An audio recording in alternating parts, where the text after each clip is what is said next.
Hi guys! Welcome back to my channel. So for today guys, ang itatry naman natin ay ang famous bread ng India, ang paratha. Lalagyan natin siya ng chicken filling. At sabay-sabay natin siya guys tikman kung masarap ba o madali lang ba siyang gawin. So, let's try! Shredded cabbage, breast chicken marinated in barbecue sauce, and the plain paratha. It can be homemade or ready-made. And for the sauce, we need mayonnaise and 3 cloves of garlic.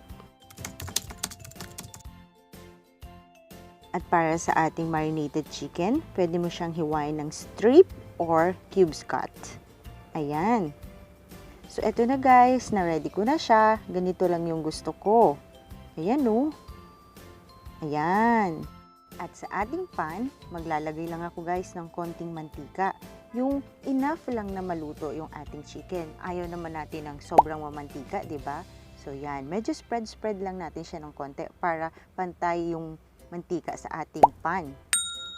Pagkatapos, pwede na nating ilagay yung ating chicken.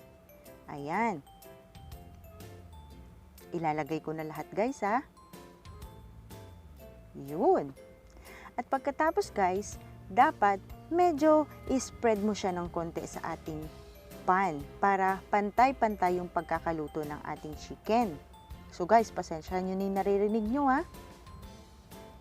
Ayan. Ganyan. Tapos, maghihintay lang tayo guys ng mga 2 to 3 minutes. Hindi na tayo magtitimpla dito kasi ito guys ay ready-made na. Ready-made means marinated. So, after 2 to 3 minutes, eto na siya guys. And this time, eto na yung time para halu-haluin ko siya. Ayan. At guys, kung mapapansin mo, crispy na yung kabilang side, di ba? Luto na siya. So, ganyan lang yung gusto ko guys ha. Ayaw ko ng masyadong luto. Gusto ko yung juicy pa rin yung chicken. Ganyan. So, another 2 to 3 minutes, then okay na ito siya guys. Ayan, halu-haluin mo lang siya. So guys, kita mo, di ba? Hindi pantay-pantay din yung pagkakahiwa ko. So, okay lang yan, guys. Hindi naman kailangan perfect. Ayan. Yes. Ito na siya, guys. Ready na.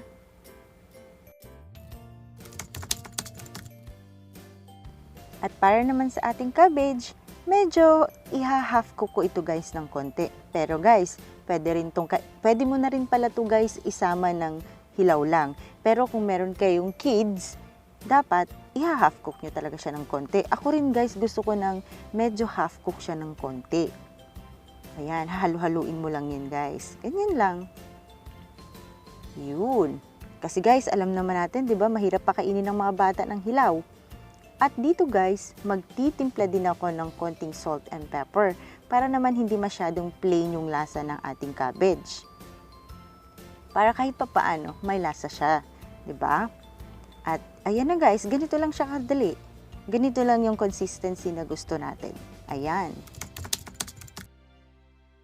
At para naman sa ating paratha bread, ipa-fry natin siya ng konti. Ayan, maglalagay ka ulit ng konting mantika. Konti-konti lang to guys.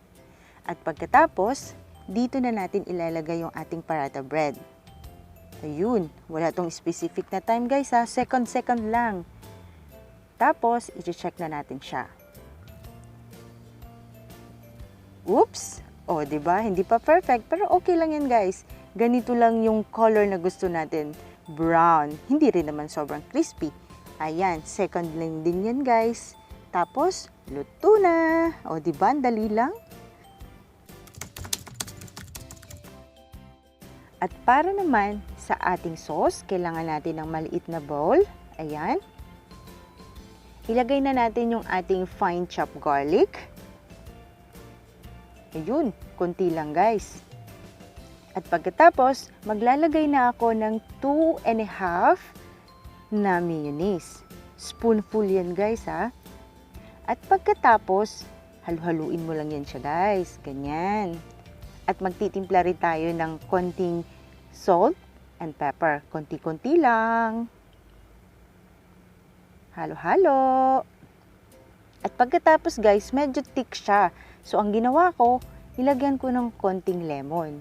So guys, hindi nyo ito mapapansin dun sa unahan na, kasi later ko na siya na-realize.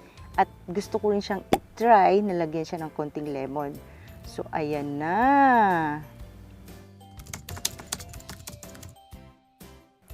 Eto na siya guys.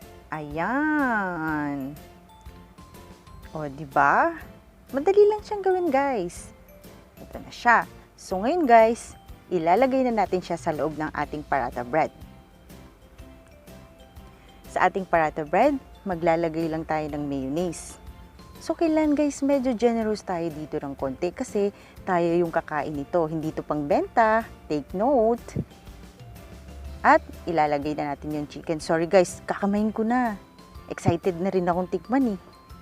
Ayan. O diba? Hindi rin siya pantay-pantay na strip. Pero okay lang yan guys. At dito guys, dapat medyo maraming laman. Para naman happy tayong kumain. Diba? So ayan. Okay na yan guys.